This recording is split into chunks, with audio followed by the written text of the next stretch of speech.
क्या हुआ? मेरा पैर किसी ने पकड़ लिया है। हैं? ये क्या कह रहे हो?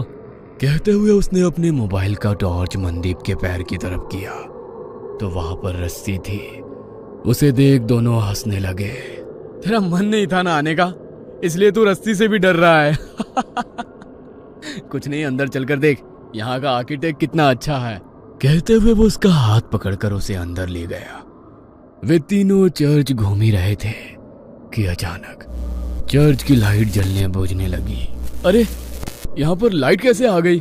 मुझे कुछ ठीक नहीं लग रहा, हम लोग यहाँ से चलते हैं। कहते हुए वो अपने दोनों दोस्तों के हाथ पकड़कर दरवाजे के पास गया, मगर अचानक ही दरवाजा बंद हो गया।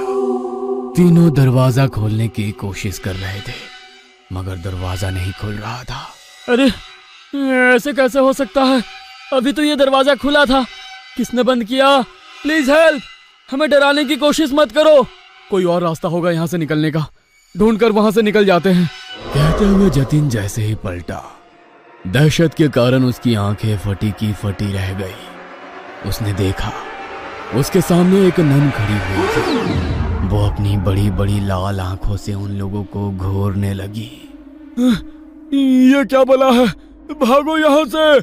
जैसे ही मनदीप ने उन लोगों को भागने को कहा, वो नन धुआं बनकर गायब हो गई। हैं? अब ये कहाँ गई? रोशन और मनदीप उसे इधर उधर ढूंढने लगे। तभी अचानक उन्होंने देखा कि जतिन जमीन पर रेंग रहा था।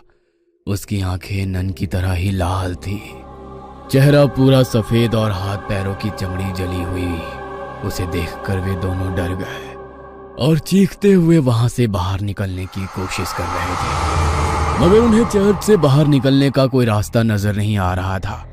दोनों डर कर एक कोने में खड़े थे। जतिन तेजी से छिपकली की तरह रेंगता हुआ उनकी तरफ बढ़ा और उन लोगों को देख अपनी जीभ लपलपाता रहा। कभी जतिन का चेहरा नजर आता तो कभी उस नन का।